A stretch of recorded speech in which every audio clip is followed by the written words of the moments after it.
అందరికీ నమస్కారం. అమ్మ మాట అమ్మాయి బాట ఛానల్కి స్వాగతం. కథ చెప్పుకుందామా? అంత సులువుగా మారడు.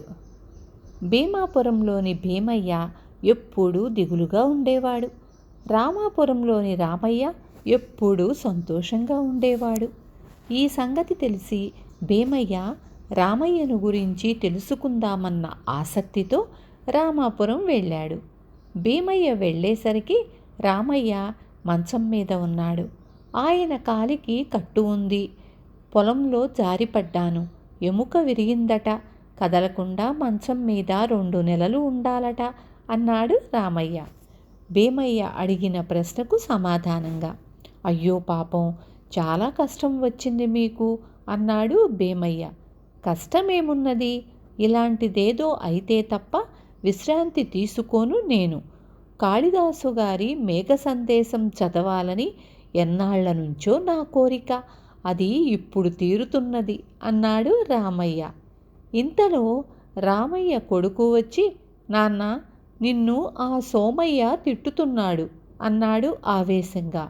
తిట్టితే తిట్టనీరా, మనకేం నష్టం అన్నాడు రామయ్య. నిన్ను పనికిరాని చవట అంటున్నాడు అన్నాడు రామయ్య కొడుకు. వాడు అంటే అన్నాడులే, నేను చవటనేనని నువ్వు చెప్పు అన్నాడు రామయ్య. వాడి చేత మాటలు పడి ఊరుకుంటే నువ్వు చవటవేగా మరి అన్నాడు రామయ్య కొడుకు. నేను చవటనే అయినప్పుడు వాడు అంటే మాత్రం తప్పేమిటి? ఉన్నమాటే కదా వాడన్నాడు అన్నాడు రామయ్య. బావుంది, వాడు అన్నంత మాత్రాన నువ్వైపోతావా ఏమిటి అన్నాడు కొడుకు చిరాకుగా. అలాంటప్పుడు వాడు అంటే మాత్రం నష్టమేమిటి అన్నాడు రామయ్య. నష్టమున్నా లేకపోయినా వాడు అలా అంటే ఎందుకు ఊరుకోవాలి అంటాను అన్నాడు రామయ్య కొడుకు. ఒరే, వాడు అసలు అలా ఎందుకంటున్నాడు? ఇదివరకు నన్నేమీ అనేవాడు కాదు కదా అన్నాడు రామయ్య. ఒకప్పుడు మనకు వాడికంటే తక్కువ పొలం ఉండేది. నువ్వు కష్టపడి ఇప్పుడు వాడికన్నా పెద్ద ఆస్తిపరుడు అయ్యావు. అది వాడి ఏడుపు అన్నాడు రామయ్య కొడుకు. చూశావా, ఎవడైనా మనని కారణం లేకుండా తిడుతున్నాడంటే దాని వెనుక కొంత కథ ఉన్నదన్నమాట. ఒకడు మనని ఉత్తపుణ్యానికి తిడుతున్నాడంటే మనము చాలా ఉన్నత స్థితిలో ఉన్నామన్నమాట.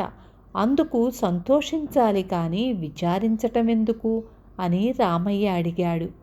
నువ్వింతే, అన్నింటికీ ఇలాగే చెబుతావు అంటూ దిగులుగా వెళ్ళిపోయాడు రామయ్య కొడుకు. లోతుగా ఆలోచిస్తే ఈ ప్రపంచంలో విచారించదగినది ఏదీ ఉండదు భీమయ్య గారు.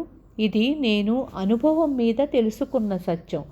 దీనిని మీరు ఒప్పుకుంటారా అన్నాడు రామయ్య. మంచం మీద నుంచి లేవలేని స్థితిలో మీ భార్య మీకు చక్కగా సేవలు చేస్తున్నది. ఎంత ఆవేశమున్నా మీ అబ్బాయి మీ మాట వింటాడు. మీలాగే దెబ్బ తగిలి నేను మంచమెక్కితే నా భార్య నాకు ఇలా సేవలు చెయ్యదు. నా కొడుకు ఒక్కసారి కూడా నా మాట వినడు.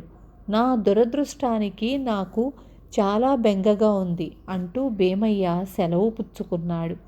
విన్నారు కదా. రేపు మళ్ళీ ఇంకొక మంచి కథతో మీ ముందుకు వస్తాను.